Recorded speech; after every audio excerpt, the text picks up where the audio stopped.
अरे आप लोग क्या कर रहे हो? ऐसा न करें। ये समझाया गया कि आपको जिस तरकीब से आना है उसी तरकीब से आना है। भीड़ को लगा रहे हैं पूजा कैसा भी रुक जाओ। देख लो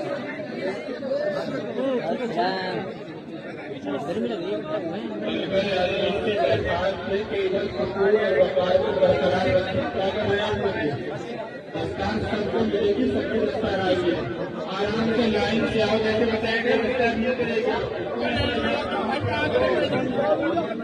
वयस्क लोग तो सारे भी